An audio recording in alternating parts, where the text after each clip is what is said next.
All right, hello. This is David Toller with Supplemental Seminary, and thanks for joining us tonight live. We're so glad you're here. It's good to have my good friend Clint Conner with us. Good to have you, Clint. Good to be with you. I appreciate you having me on tonight. All right. So again, we're using StreamYard, and we're talking about live streaming church setups, and we're using StreamYard to do this live stream. But we're going to be talking about a new one that came up last week in the webinar called Switcher Studio. And that allows you to use your iPad and your iPhone and so forth to be able to get multiple camera angles using that. And so I've asked Clint to join me tonight because last week when I was doing, I believe, the webinar, it came up about this option. And there's many options out there as far as being able to live stream, whether it be a temporary setup. And I've even joked that you could take, you got the DIY setups, I call it do it yourself, where you could take, a broom handle and your phone and duct tape it on there if that's the kind of budget that you're working with. But then And we also, have done that before. oh, have you? Yeah, you got to be innovative. And so those are some things that, could go all the way up to a permanent setup. But I think this is a pretty neat solution. This, yes, yes, switcher. I always have to look at it to say it, but switcher.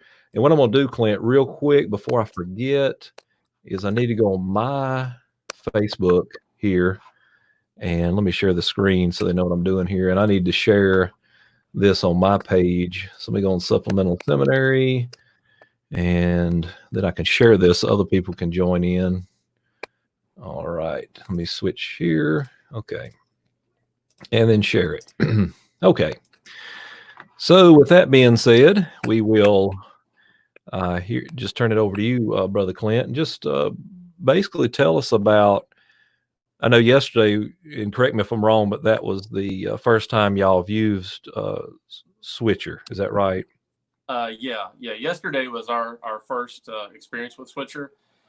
Previously, we had been pre-recording everything, and we had been using OBS to broadcast to Facebook Live, but everything had been pre-recorded ahead of time. So yesterday, we used Switcher Studio for the very first time and thought it went really well. The quality was pretty good. We used 3 different iPhones, and then we had the iPad that ran the app, and that was like kind of our anchor shot in the very back. Okay, great. Yeah, and so for those of you that are joining us, just to explain what's going on here is with, we're looking at another option for live streaming, which could be at this point Switcher. And you help me with this, Clint. The little bit I've got to see into it, that you basically take an iPad, and that iPad has your controls on it as far as being able to put multiple camera angles, and then to be able to use, iPhones placed throughout the sanctuary or what have you, so that you can pick and choose, different camera angles using those iPhones. Is that about right? Yeah, that's pretty much it. It's like on the interface, you literally have all the cameras that are connected, and you just tap on the screen on which one you want, and it switches automatically to that camera. So it's really a very simple interface to use. It's just mainly tapping from one camera to the next. Okay, so I'm gonna put that up on the screen right now because it looks like, as you go to their website, and I was flipping through it earlier about their different things this can be used for, but it does make good sense. Let me go to features here and see about. Yeah, it kind of gives you an idea here, a video, and you see the iPad and that type of thing, and then other people being able to get an angle, then overlays right here of switching camera angles and that type of thing. So a lot of options there as far as, and where this would be helpful, because most of the churches that we're working with, I say small churches, but Clint, as you well know, that makes up for about 90% of all Absolutely. churches, being considered small. Nothing small, God's in it, but still, we're thinking, people being on a budget and finding different ways to live stream and that type of thing. So this is a great option, because I could see this being helpful with people in a small church. They already have their iPhone, and maybe get an iPad. Somebody has an iPad there, and then they could use what they have. Of course, you'd want to get some tripods, because if not, I seen some yesterday, people trying to hold, I mean, not your church, but trying to hold the phone, and it's this number. So like I was showing, I've got this little clip here that where you could just put on there. I mean, if I was in a church and needed the help, I could put that on there, the clip, and then I got a little tripod here. Of course, it's just a small one, but we kind of see the idea is being able to take iPhones, maybe people in the church, let's say, use on a real tight budget. That's really where it kind of makes me think about it. If you're on a real tight budget, and you say, if there's some people in the church who would be willing to, I don't want to say sacrifice their iPhone in the stream, or in the service, I should say, for the live stream, and then to be able to kind of set those up through the church, that type of thing. So I think that'd be the first option. But again, tell us kind of your setup. I know there's the issue of we need to get video using Switcher through the iPhones and so forth, but also I know you was talking to me earlier about, we've got to capture that audio from somewhere. So tell us about your basic setup. Okay, so our setup is really simple, even though we would be probably considered a larger church by, where most churches run. So what we've done is we have the iPad set up at the back of the worship center. We have an audio, basically cable that's like the size of the headphone jack that plugs into that, and we run it to the adapter that I was telling you about. I forgot the name of it. It's like an iRig, basically. Yeah, the iRig. And so the headphone cable from the iPad runs into the adapter, and then we have an XLR cable that runs from that adapter to one of our outs on our soundboard. So our audio that's going into the feed is actually what's coming through our board. So, and that's already been mixed by the person running the board. So they're getting the same sound that someone's going to get if they were in the service in person. And it's a really simple setup. I think the adapter on Sweetwater was like $39.99, I believe. And then basically the cost of an XLR cable, and then the audio cable that I think was at 3.5 for your headphone jack. Okay. Yeah, I believe you sent me a link for that, but it might have been in the text. But I think I can find that real quick, because that's one of the questions I would have about the audio would be, like you said, using the out on your soundboard. And I seen somebody else that was using this iRig.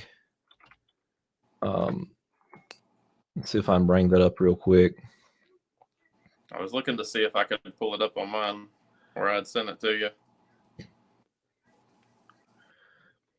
Yeah, because that's going to be one of the the ways, to get that audio in there. And let's see if the text you sent me.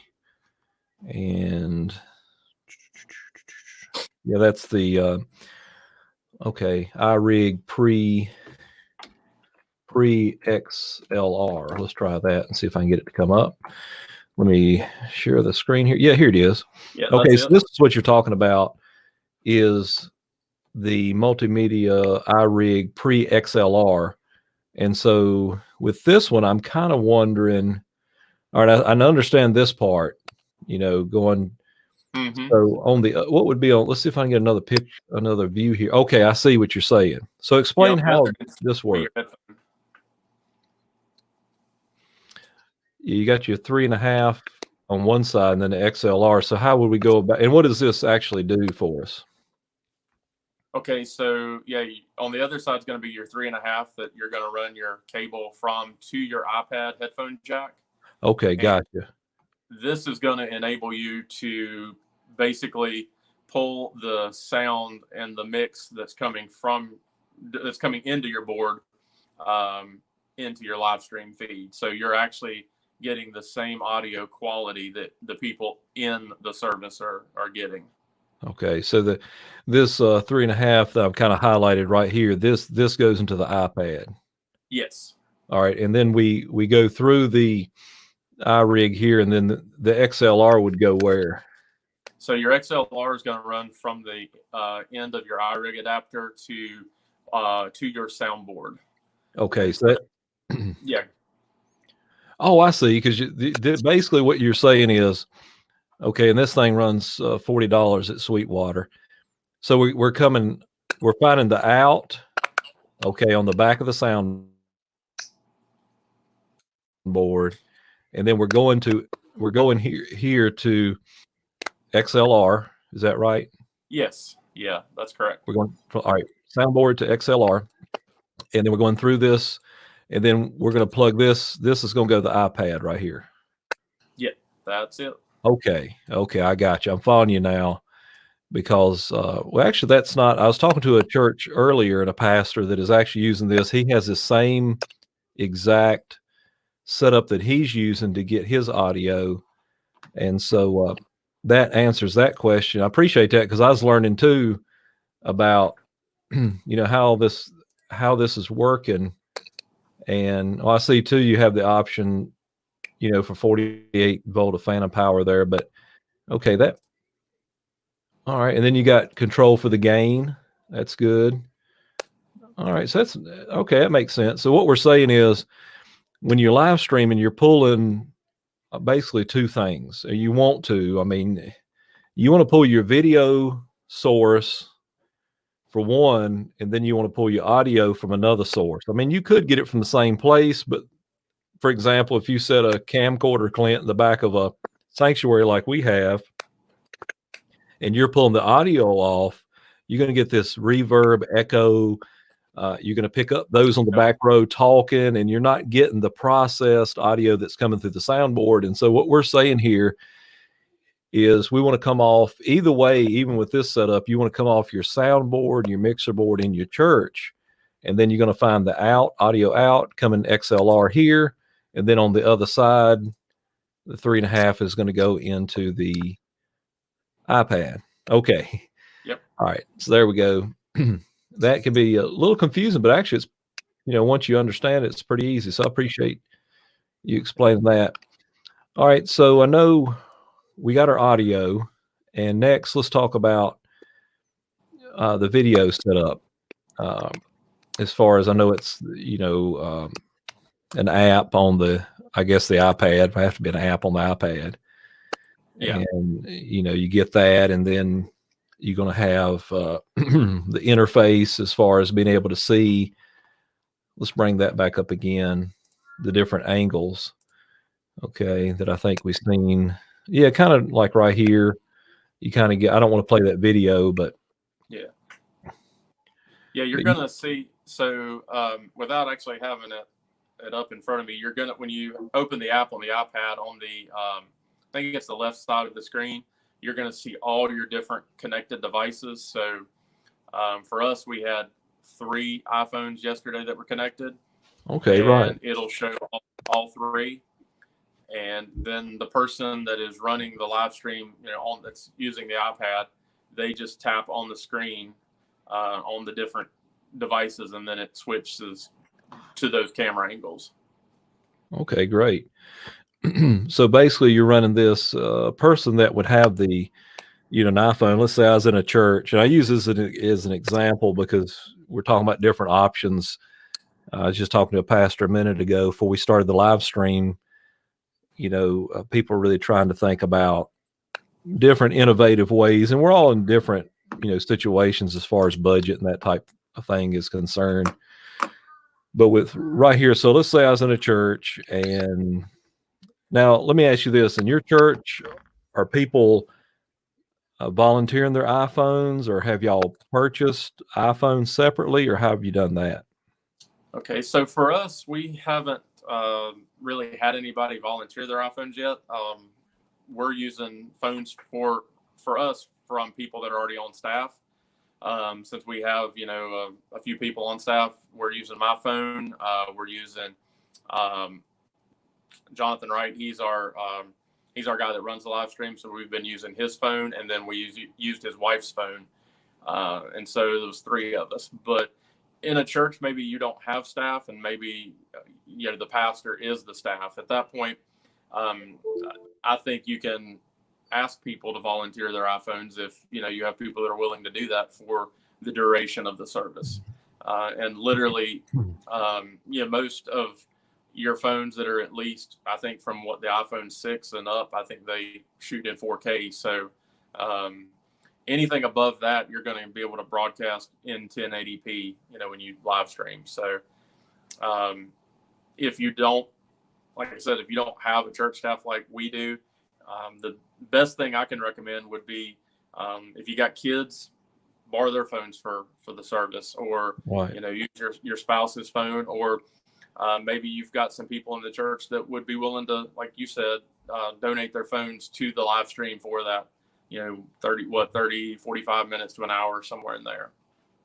Yeah, exactly. Because most people, what I found, don't really want to spend a whole lot in churches on a camera that'll just be there. But the thing is, we got to remember, we paid quite a bit for these iPhones. They're not cheap by no means. I know people say, well, I got mine free through a promotion. No, you're paying for it.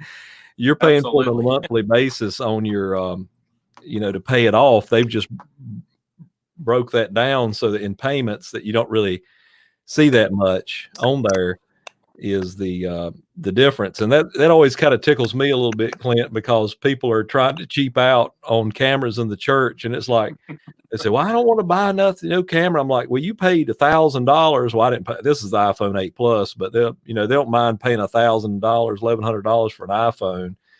But it does, it's a way that people could contribute to the services. And actually it'd be a ministry, Clint, to absolutely sacrifice your phone, like in the service, to allow it, maybe the church could invest in some, tripods or some, mounts on the wall and say, okay, I don't mind having a camera angle, that type of thing. Yeah.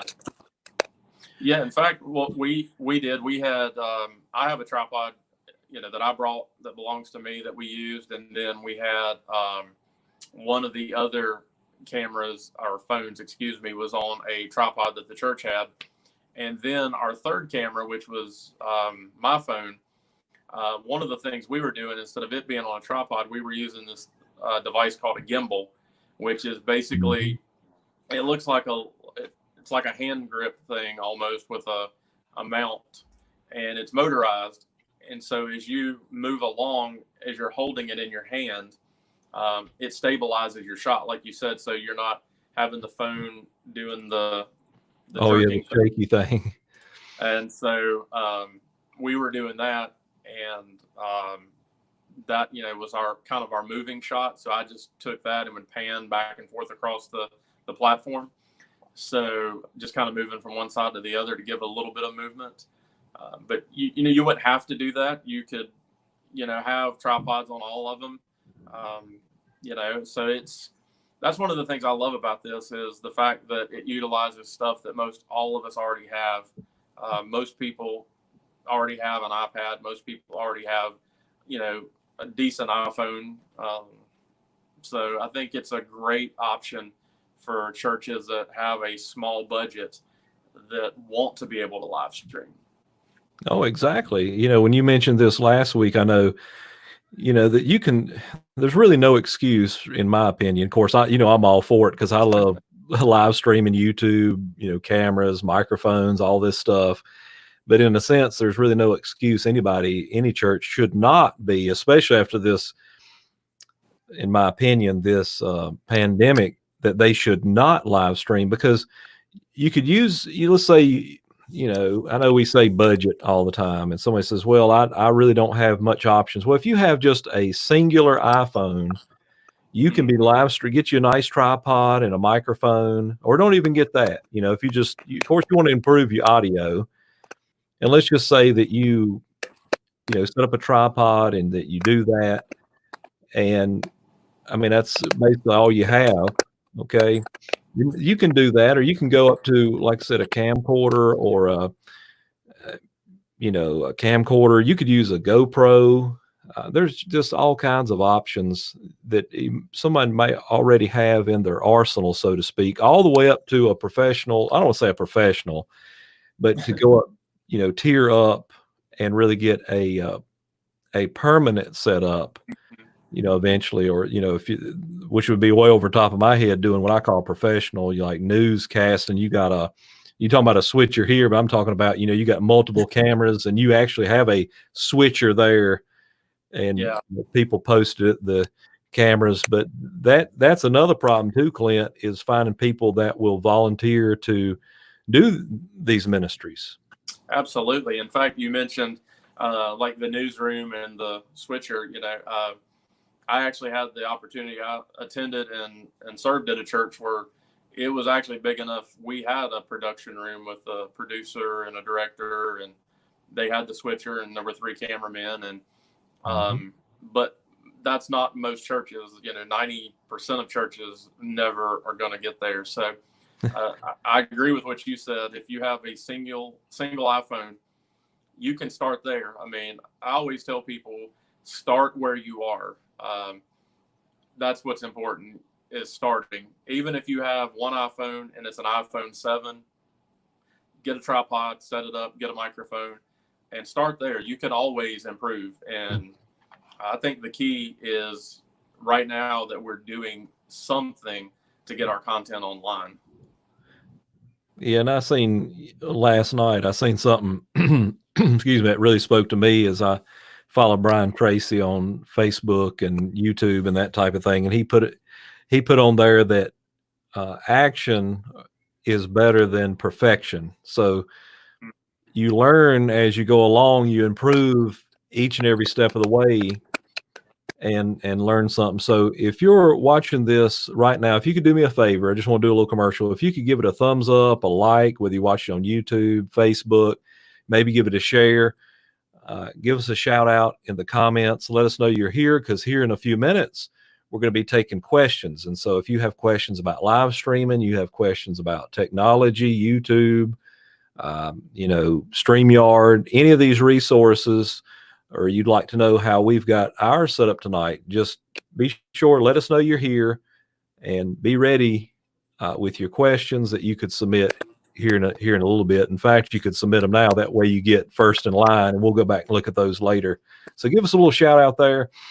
But yes, Clint, this one's new to me, because, like I said, if we're just going down to the basics, we're just doing one, we could do one singular source, which would be an iPhone, LG, Samsung device on a tripod, or your grandson holding it or something. And that's not going to cost you. It's going to be very cost effective. You could, stream to one location, as far as I'm aware, with doing that, which I would suggest Facebook. You can, in fact, I mean, even the South Church that we have, we're currently only streaming to one location. Even with Switcher Studio, we're only utilizing, live streaming to Facebook. So, okay, right. Yeah, I mean, absolutely. I mean, you can start with that and stream to Facebook, stream to YouTube, whatever you think is going to work the best for you. I mean, with what you have. Right. And then kind of build upon that would be this service. And let me bring it up so we can kind of look at something, because the main thing that people are thinking about is how much, no matter what you're talking about. And so I see here, yeah, that's it. How much is it going to cost? Well, I see here that, so I was talking to Pastor Greg Thomas today, Clint, and he uses this, wow, you ought to reach out to him. And he's talking about that they actually went and purchased, that's the reason I asked you that, they went out and purchased used iPhones from a site and have permanent setups for them. And he's getting the audio the same way you did with the iRig. But I thought it was interesting, they actually went out and bought them. But he said it was about, $300 a year. This says the Plus. Yeah, that's probably the one he got, is the 300. No, that's $350 a month. Excuse me. Yeah, if you click on the thing up there. Oh, okay, yeah, annually. Price annually. I think it's there. the first, he got the lower one, I Yeah, think. the essential one right here. Yeah. In fact, that's actually what we're doing. We're doing the cheapest option, and we pay monthly, so it's $39.99 a month. So Oh, for you're actually doing most the monthly. everybody, that should be more than sufficient. Okay. So this is the one that y'all are doing right now. It is, yeah. And if there, and I would, if we could do something like that on a free option, we definitely would. Because, I mean, even though we are what would be considered more of a larger church, I guess, in our normal attendance, we have a very limited budget for a church our size. So, which is really crazy. So that, when you think about it, $39.99 a month, you really can't beat that. That's outside of your initial equipment cost. That's really the only thing you're going to spend after that is your subscription to the service every month. Okay. Yeah, so I guess they just mean one user would be like the one user could be the church, right? Yeah. Yeah, and so you got stream to. So that, like I said, it is either way you go, there's going to be some kind of software that you're going to have to use to be able to live stream. I mean, you're either going to be using OBS, vMix, Ecamm Live, which I think is only on Mac, I think, and I don't know much about that. Or either like right now I'm using StreamYard, and I would encourage put the logo up there, but we using this software I recommend to the churches because it's so user friendly, and you could put in some like, for example, let's say I was the sanctuary shot, and then you could bring in, like, right here, bring in the PowerPoint type of thing, or switch it like this, or just show the screen.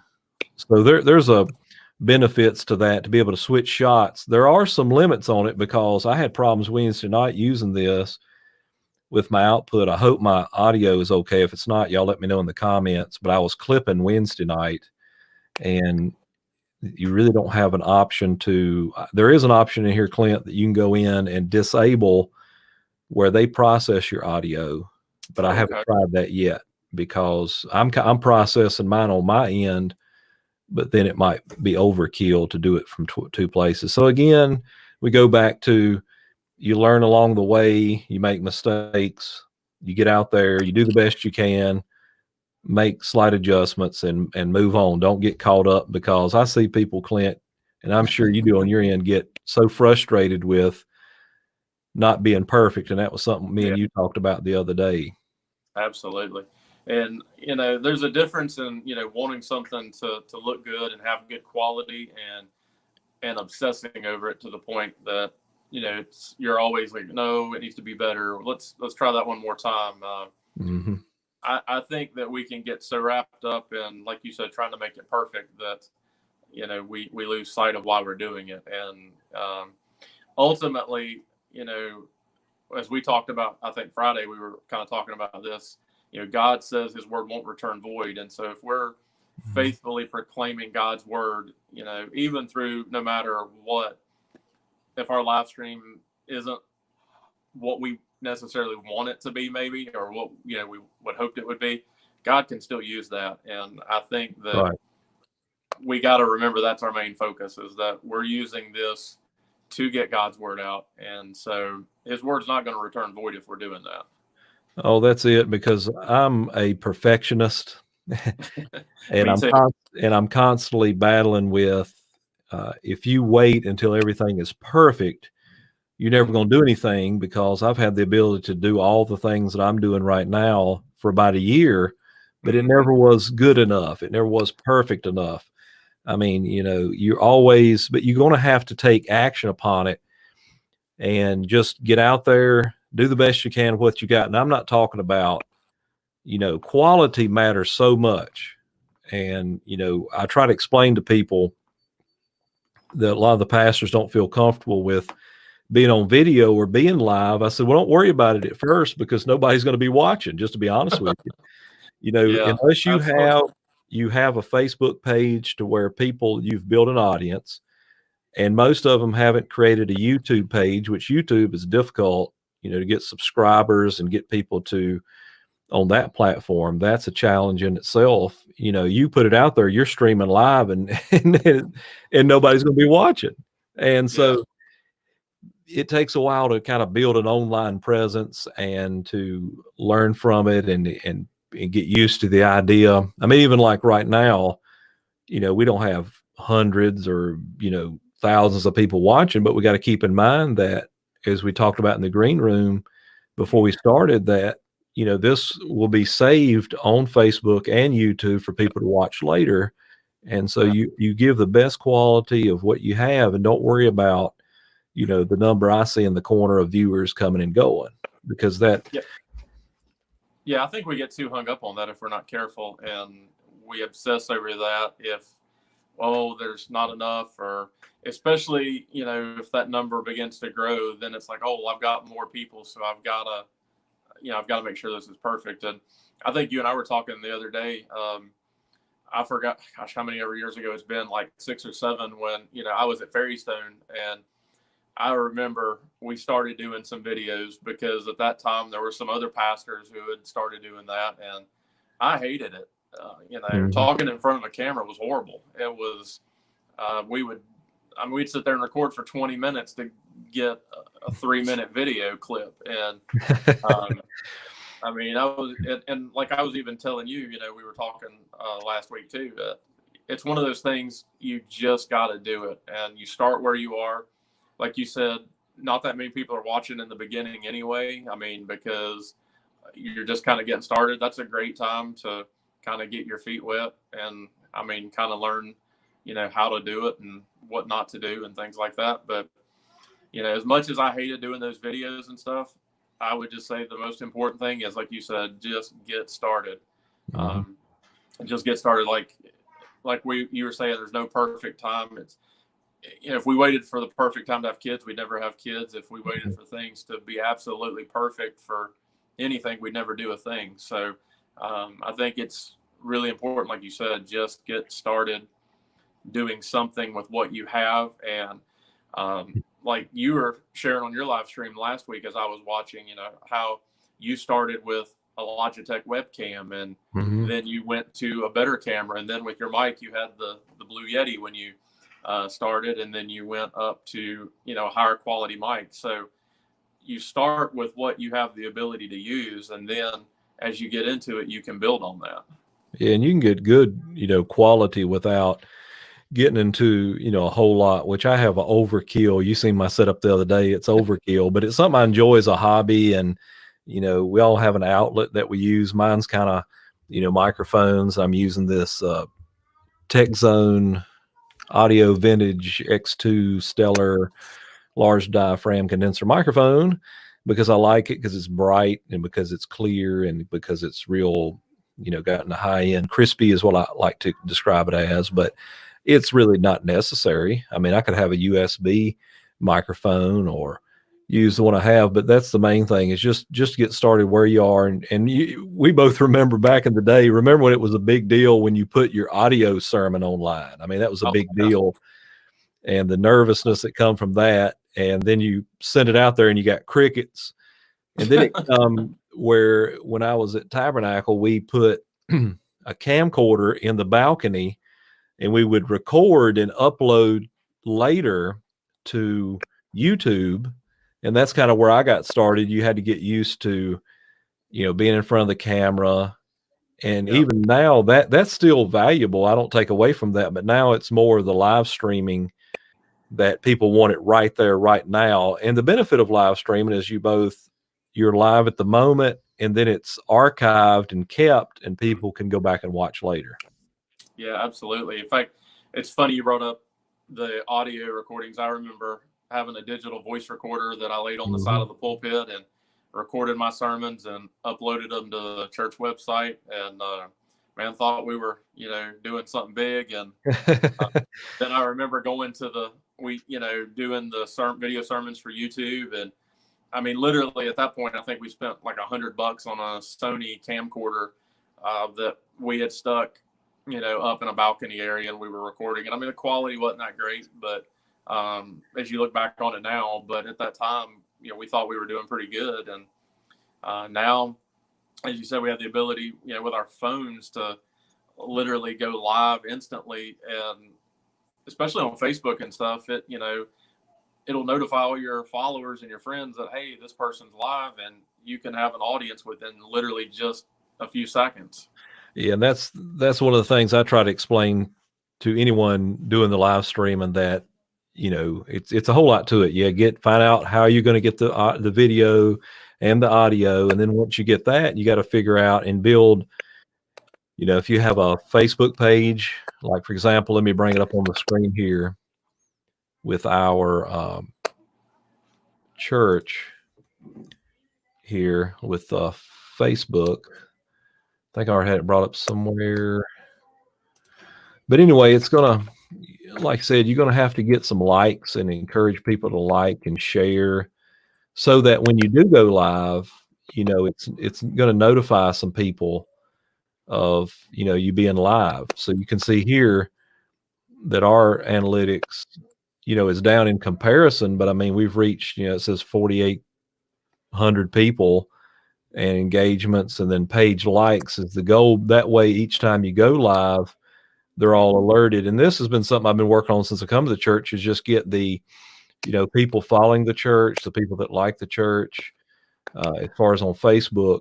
And then an even harder, everybody should be on Facebook as far as this is concerned, but the hard one, is going to be YouTube to get subscribers. And we've been building upon that, which I know you've done the same. So it's a lot that goes into it. And the reason I mention that, Clint, because people get pretty discouraged with, they get discouraged with, you like I said, you put it out there and nobody's watching, and you have to remind them, you have to build some subscribers and really promote it.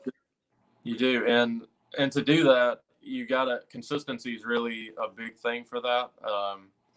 If you're wanting to, do that, you want to make sure that if people are expecting you're gonna, be live at a certain time every week, you want to make sure you stick with that. And I know stuff happens, like you experienced some of that last week, and then we experienced some of our own technical issues one week. Even though we were using OBS at the time to pre-record, we come in on a Sunday morning to get our video files off the desktop and put them in OBS, and we don't have a hard drive. It crashed. And so, stuff happens, but, people expect, consistency. And so maybe you're watching this and you're thinking about, I just want to go live on Facebook and do devotions or share something. The key is just consistency and doing it, because then they begin to look for it, and they're expecting it. Yeah, that's right. You just got to, a lot of people have a message, whether it be, preaching, teaching, or even, maybe it's a business, or, I'm not against. I know I've talked to my brother who's a plumber about YouTube and how it could benefit him by just doing how-to videos and stuff like that. But those that have a message that they feel like they need to share has a wonderful opportunity through not only live streaming, whether you feel comfortable with that or not, because that's a different arena, but, making a video on your phone and uploading it. And like I said, hearing crickets for the little bit and then getting some viewership and getting some people following and that type of thing. But I wanted, like you said, to encourage people to get on there and share the message, especially the greatest message that we all have is the message of Christ, and just with our churches, and it gives the opportunity to people to, get to know us and see what we're about. And I think that's important too, don't you? Yeah, definitely. That's one of the things why we began live streaming at our church even before the pandemic hit.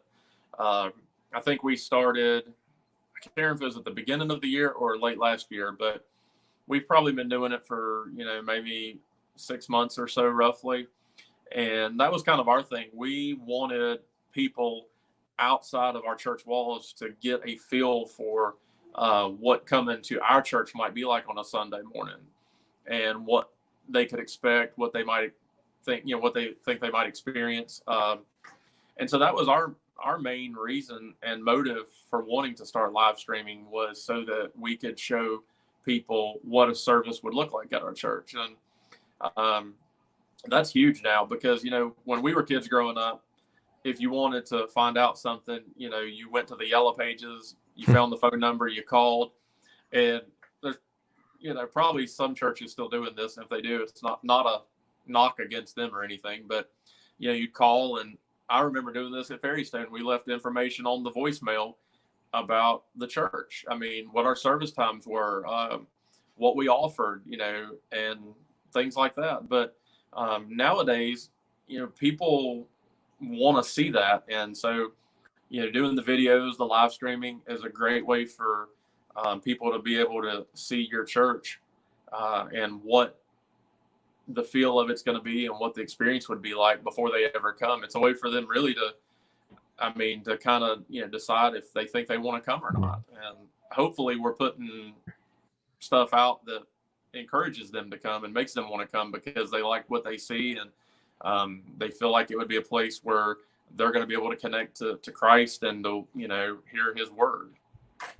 Oh, exactly. Yeah. I mean, I encourage each and every church and pastor to, consider live streaming and to get started live streaming, because there's a whole new world out there of people, untold, as we say, untold millions still untold, that can get the message, whether it be from your church or our church or another church, to hear the gospel. And then on that, people today, they shop around when it comes to church, have an online presence and watching and listening to the sermons and seeing what you're about and see what you're talking about. And like anything else, everybody has their own cup of tea. Yeah. And I think you have a better chance of drawing people that, have shopped around, and when they come in, they've already looked you over and heard your sermons, and you're more likely, I think, to keep them and retain them, because they've already been through that process. But that does give the option.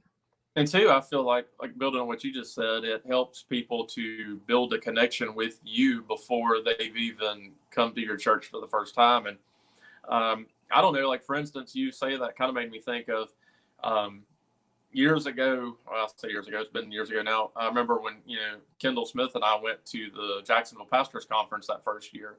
And for me, I really had a great time. And so I began watching the online services for First Baptist Jacksonville online. And it was crazy. I actually went back years later and got to, meet some of the people that I would see singing in the choir, or that I saw singing on stage. And you sort of felt like you knew them, even though you really didn't know them, because you had seen them, through the services so much. And I think it helps when people do that, they can come in and feel connected a lot quicker to the church.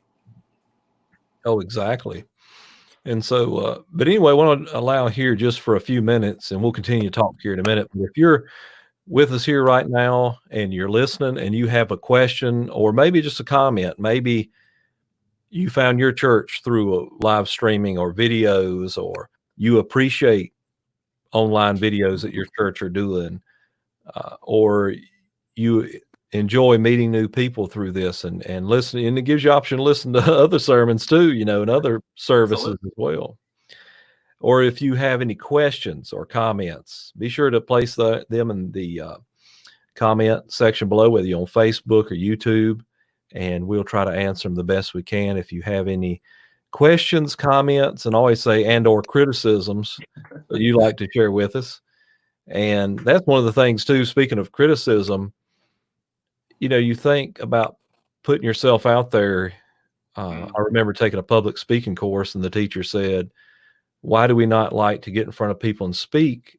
And the reason for that is because while we're up there speaking, we're being judged, and we don't like being judged. Now we say and when you're in front of an audience or a camera or any type of online audience, you're going to be judged, and we don't like that. But what I found is, really in my experience so far of doing this for a little while, you get some criticism every now and then, but it's very minimal because anymore people have the option that if they don't like what you have to say, they don't have to watch.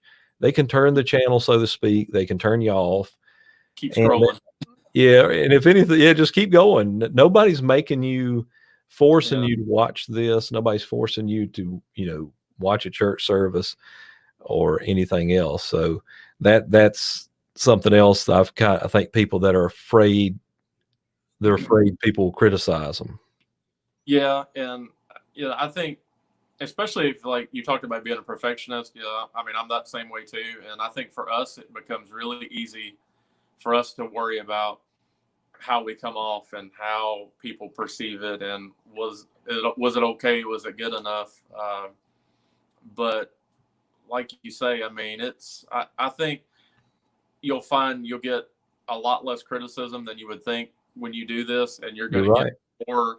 You're going to get more people that are encouraging. You're going to get more people that are like, "Wow, how are you doing what you're doing?" Or, "Man, I wish we could do that." And like you've discovered already, with people saying, "We want to do that. Can you help us do that?"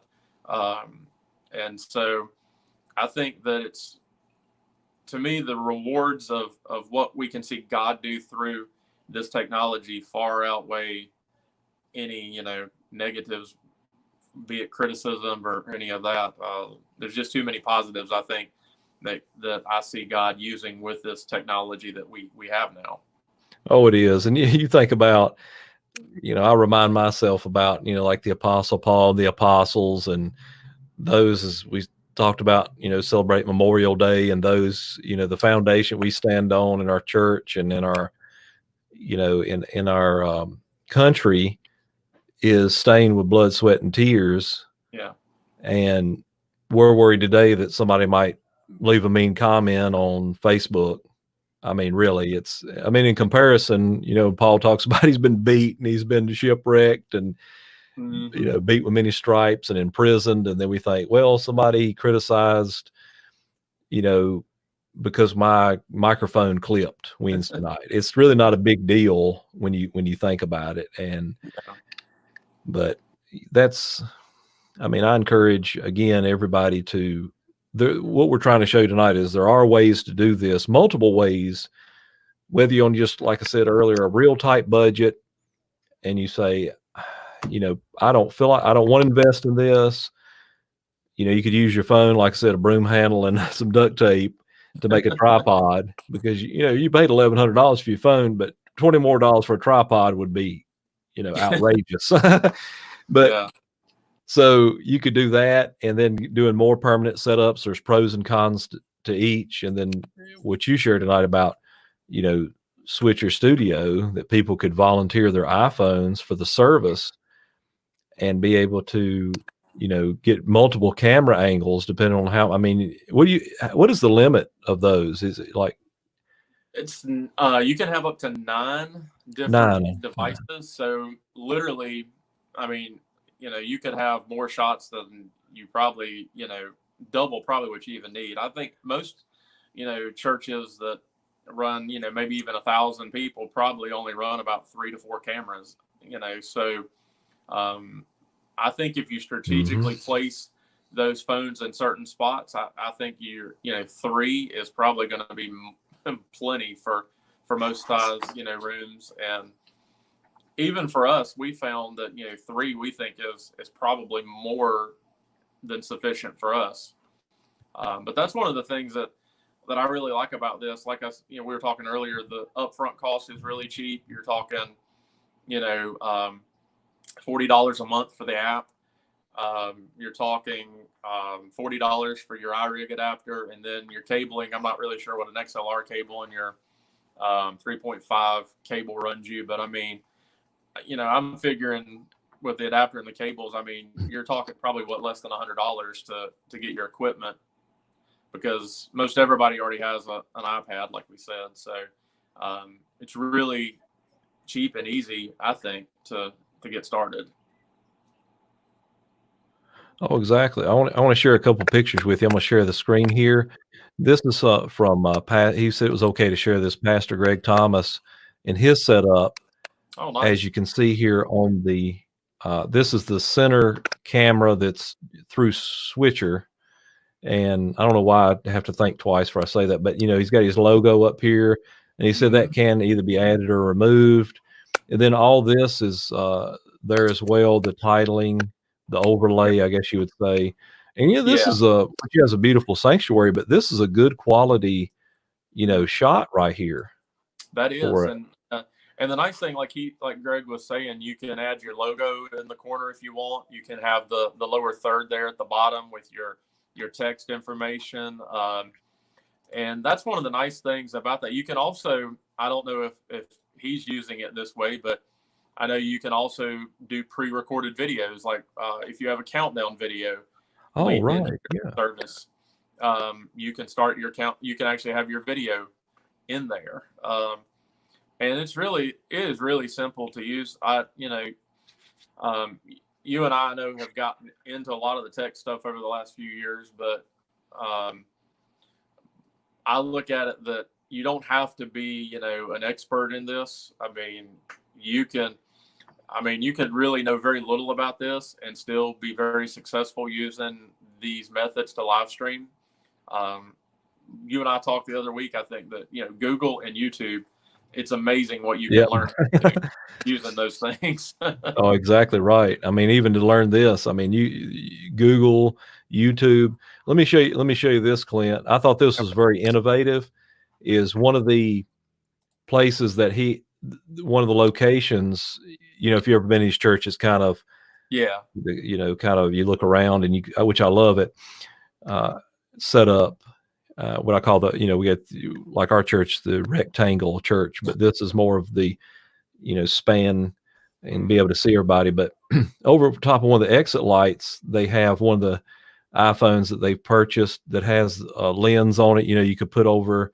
I know this is pretty small. I don't know it came through that way, but That's okay. I can still see. yeah, right here is the tripod. Not the tripod, but the mount that they mounted on the wall, and they've grabbed the power from this exit sign here. They've tapped into that, and then they got the iPhone here with the lens on it, to zoom in.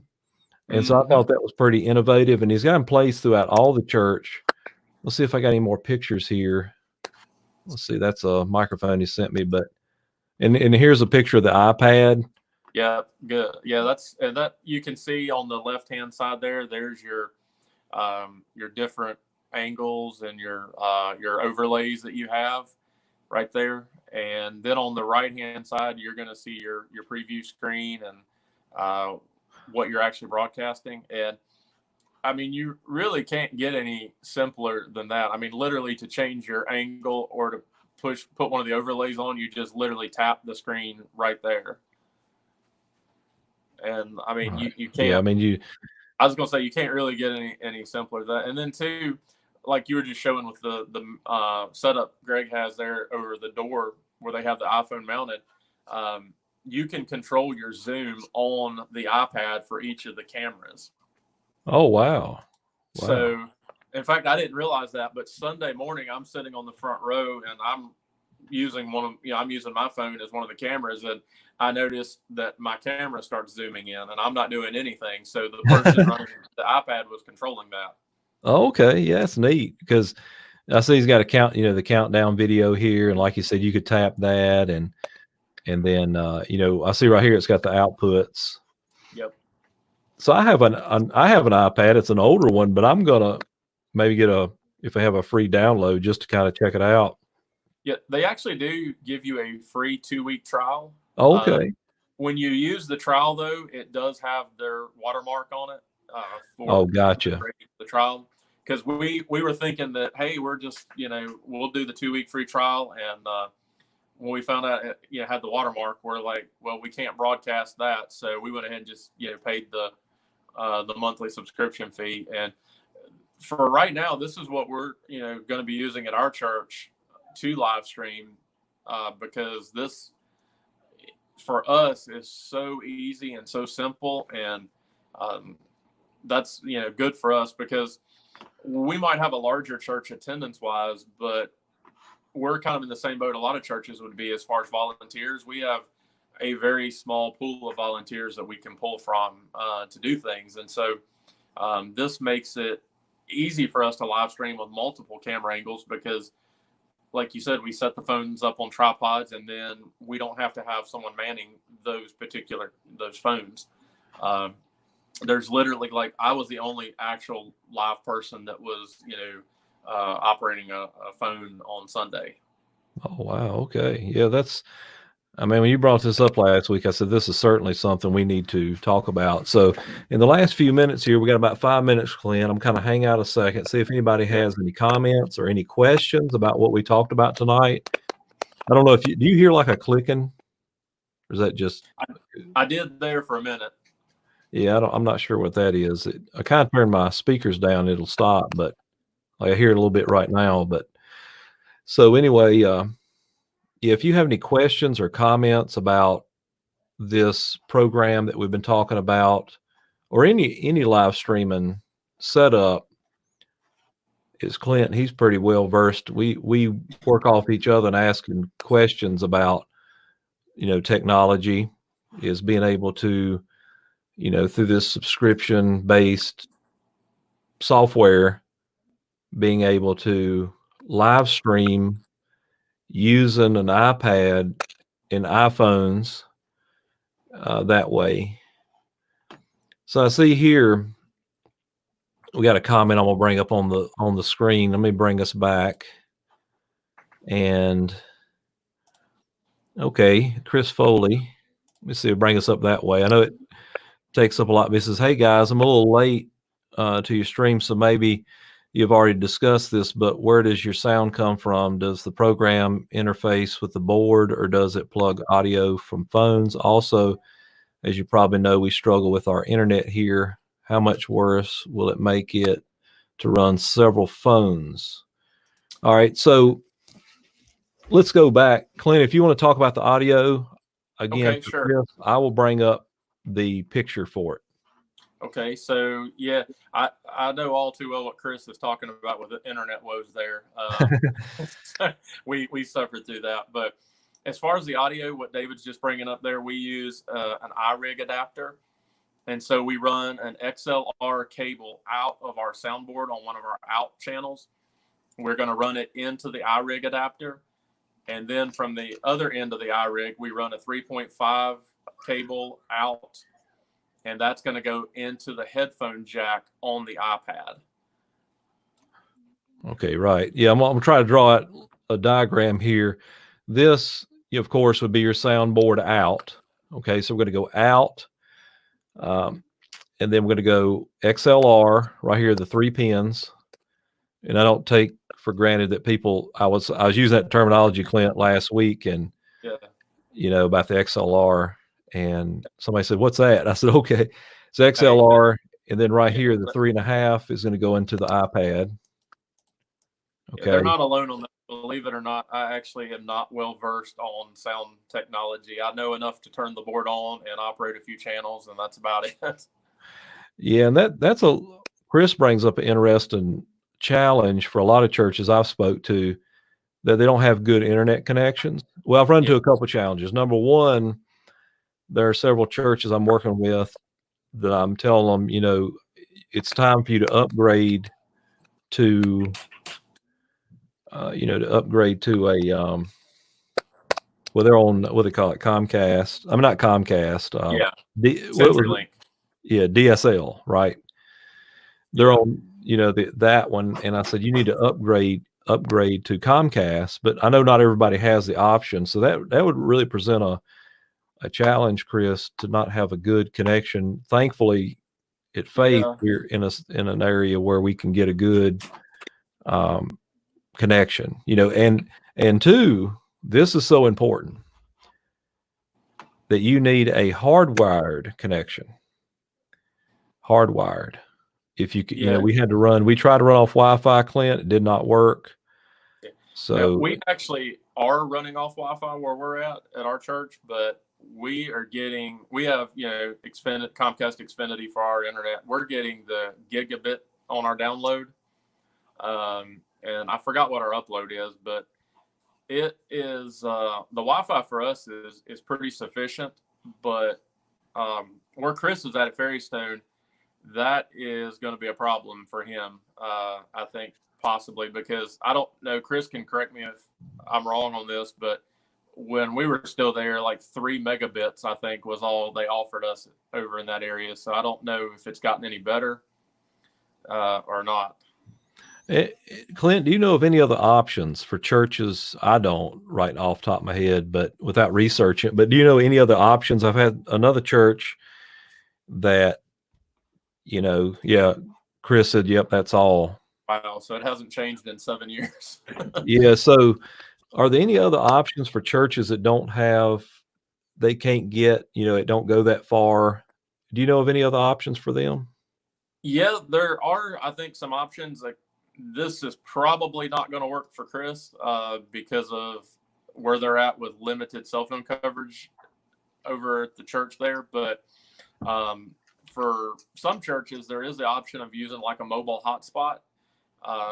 We did that for a while here when we started live streaming. When we were first getting into it, we bought I'm trying to think. It used AT&T Wireless as a cellular network. So there are different ones you can get that operate on a Verizon network or a Sprint network.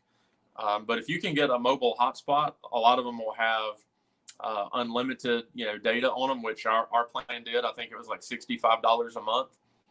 And we used that, and it worked well for us at the time. But again, you're gonna need to be somewhere where at least you can get a cell phone signal for that to work. But if you're in an area where you don't really have a good option for good DSL or cable internet, I think a mobile hotspot's another option you can use. Okay, so yeah, I'm glad you brought that up because that is an option to have the mobile hotspot to be able to get a signal. So, but otherwise, I'm not sure of any other options. That brings up an interesting question and an interesting challenge for some churches that would be considered in the boonies, so to speak, in a sense. But yeah, I would think especially with getting 3 megabits. I mean, where Chris is at. I mean, and that's what you're getting on your download. So when you're uploading, you're actually probably getting about half that, if that. So that could definitely present a challenge there for a church that's in that situation like they are. Oh, exactly. So we appreciate you bringing that up, Chris, because that is a challenge that many churches have that I'm going to try to look in to see if there will be some solutions for that. But maybe, I'm sure you may have tried that too, or checked into the mobile hotspot. So we're taking your questions now. If you have any questions or comments, or maybe hey, we're not experts. So by no means, but we're just trying to do the best we can with what we know. And so if you have questions or comments, we're going to stick around here a few minutes. If you'd like to ask a question or something, whether it be cameras. I mean, there's a lot goes into this. There's cameras, and that's a discussion in itself. Okay. Yeah. You could live stream with a webcam, a GoPro, you could use a camcorder. I'm using DSLR camera. Clint's using his phone. I mean, you could use one of these point tilt zoom. So that's just cameras. All right. And then audio is a whole nother animal in itself. You're going to have, audio interfaces, where's my out on my soundboard was what I get asked a lot. Cables, and then, which audio interface, and then which computer, and then the software, you get into that. And then the platforms you're going out to, and then, like I say, adjusting along the way. Yes. So Chris says, thanks, guys. But so if you have any questions, comments, whether it be on anything technology-wise, we're here for you. So if you'd like to shoot those in the comments below. Now's your chance. Maybe you're on the other end of this and you say, I'm just in the church and you enjoy watching the live streams from your church or another church. Oh, here is Greg Thomas, as he helped us earlier. I'm going to put him up on the screen now. I'm going to take us off just for a second and leave room for his. We may fit. Okay. Greg Thomas says, David, I was able to join for the last few minutes. If there are anywhere near an AT&T tower, UBIFI is an option. You purchase. See, Brother Thomas had this issue with not a good connection. So this was you purchase the router and the service is $89 a month, unlimited. That is what we use now. Unlike a hotspot, the router has Ethernet outputs, which allows you to run the Ethernet to the switcher iPad. Wow. Okay. Are you familiar with that, Brother Clint? Yeah, no, I'm not actually familiar with that one. The hotspot we had worked on AT&T, but what he's talking about actually would probably, be a great option as well. And it does have the, Ethernet output as well. Right. So, Chris, if you're still with us, right there, I believe might be the answer. If you're anywhere near AT&T tower. I don't know that they are over there. I think the only AT&T tower in their area is in Patrick Springs, unless that's changed. But that's one of the challenges. There's going to probably be a lot of churches that fall into the category Chris is going to be in over there. Like, unless things have changed, the cell phone coverage is not good at all, no matter who you have. Yeah, it'd be something you could, check into, and as far as an option there, but that you could check into that. I'm sure there's a way in the day in which we live, some way, somehow to do that. But that's an option, like I said there. Okay. All right. So any other questions or comments or anything anyone would like to add?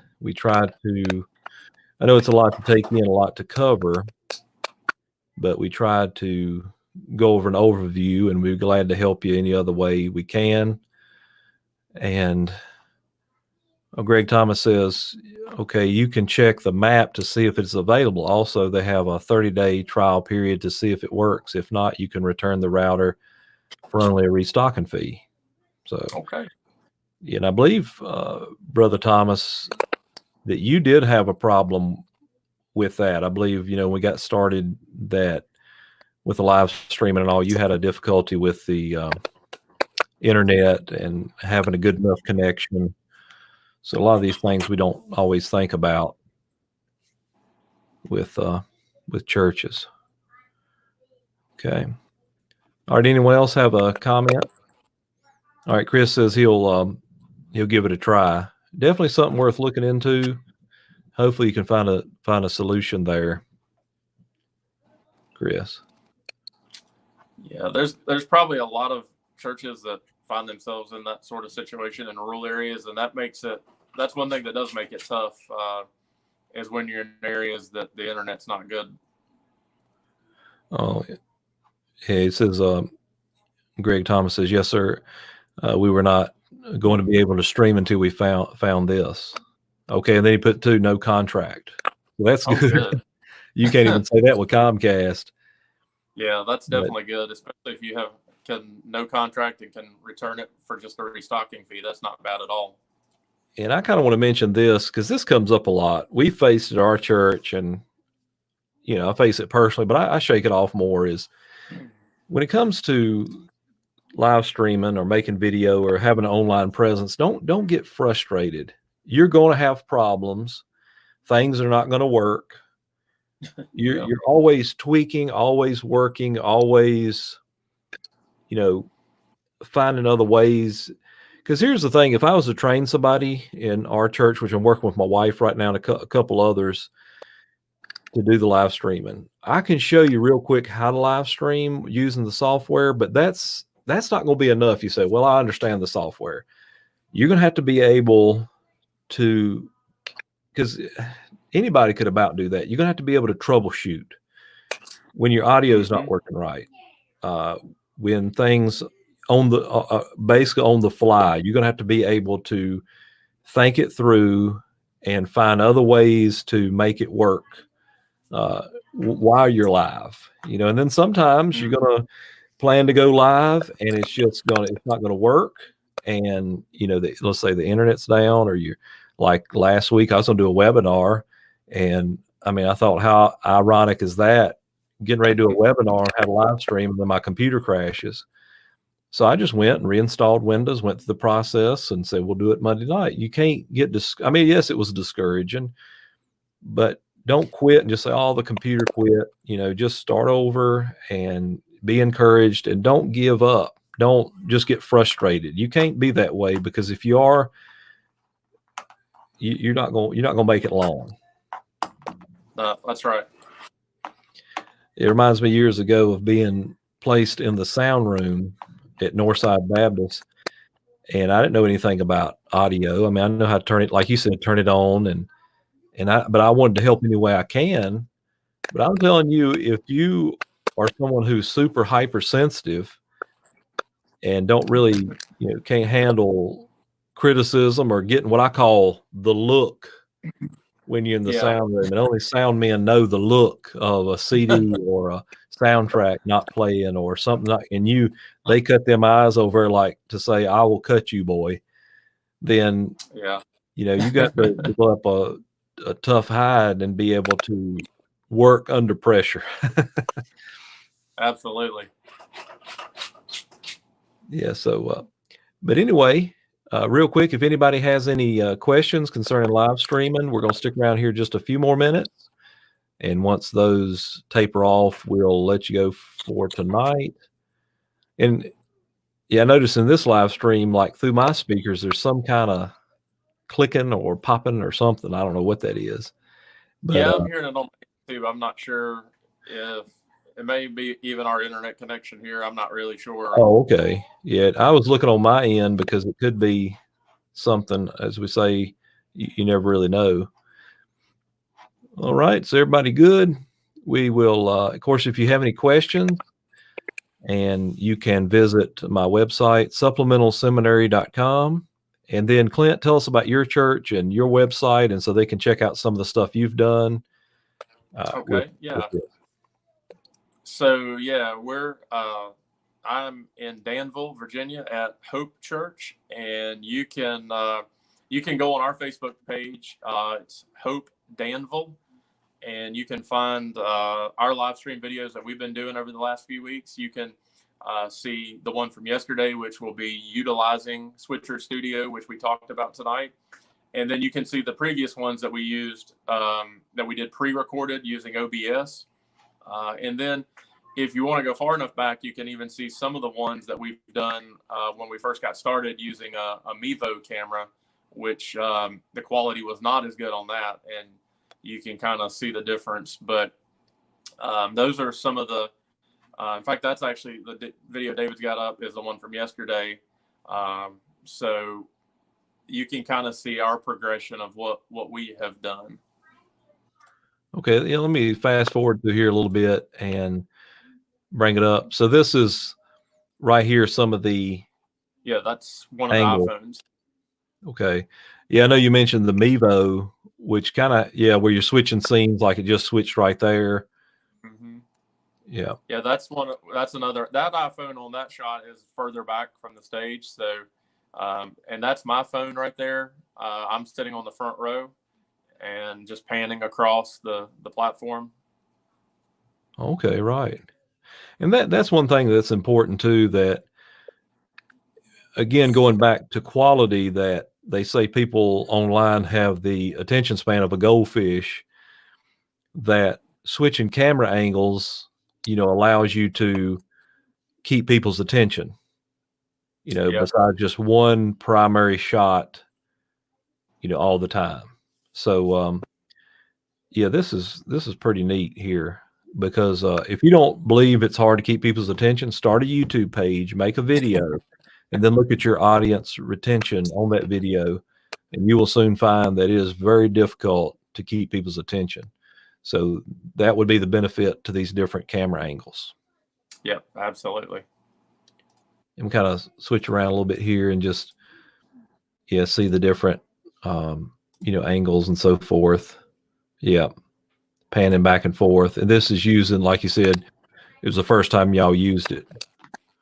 Yeah, that was our first run with it. Okay, great. Yeah.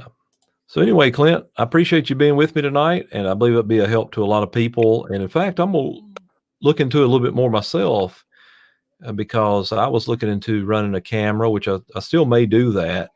But this does, like I said, you could buy some mounts and people could they'd be empty and just put them over there and say, mount your phone. And like you said, all this is wireless, right? You're on the Wi-Fi. Okay. You're picking up. Yeah, we're using Wi-Fi for all of our stuff. Okay, great. Yeah, that's just a neat. I don't know. Whoever come up with that's pretty sharp. Yeah, absolutely. That's for us. So anyway, huge your time out too. Oh yeah, thanks for being with us tonight on the live stream and sharing this ministry with us. And we'll let you go here, and I'll let you say in closing whatever you'd like to say. All right. Well, I appreciate. Yeah, thank you for having me on and getting to be talk with you for a little while tonight about this. And yeah, I'm kind of in the same place you are. Any way I can help anybody, that's what I want to do to help get the gospel out. So you and I've talked about that. That's what it's all about. I mean, we're all on the same team. We're all working for the same goal, and that's to see people come to know Jesus as their Savior and have eternal life. And that's the whole reason why we're doing all this, even this technology and live stream stuff. Oh, exactly. Yeah, that's the reason that we're doing this. And yeah, absolutely. So anyway, we'll let y'all go. And I do want to encourage you. I'm going to bring up real quick in closing. I want to bring up my YouTube page. I put out a new tutorial video today I want to draw your attention to real quick. And let me share my screen. And we're on Hope Church Danville, but we want to go to, and there we are. And we want to go, see if I can find it real quick. I've created my avatar today, Clint, for Facebook. Oh, nice. Yours looks a lot better than mine. Yeah, well, they don't give you enough options to really, it's the best I can get it to where it looks like me, I guess you say. But this new video right here, I'm gonna click on it, take us to YouTube. But anyway, I've done a video today. If one of the other options, if you have a computer, whether you're doing things, at the house, like I'm doing in a studio I've created in a spare bedroom in my home, or even an option for the church, a free software to get that live stream, you can go with OBS, open broadcast software. Is that right? I think that's right. Yeah. It just had my brain just went somewhere. But anyway, overview. And I go over a free software for church live streams and go through how to set up your audio and scenes and sources and all that type of thing. So that'll be a help to you. So find me on Facebook, and then if you're watching through YouTube or you want to find my please, if you haven't already, if you would subscribe to my YouTube channel, I would appreciate it. Supplemental Seminary. And if you can find me there, and with different tutorials and videos on different things, be a help to you there. So anyway, we're signing off, and this is David Toller, and I'm here with Clint Conner, and trust you maybe catch us on the replay, and we'll sign out of here, and we'll talk to you later.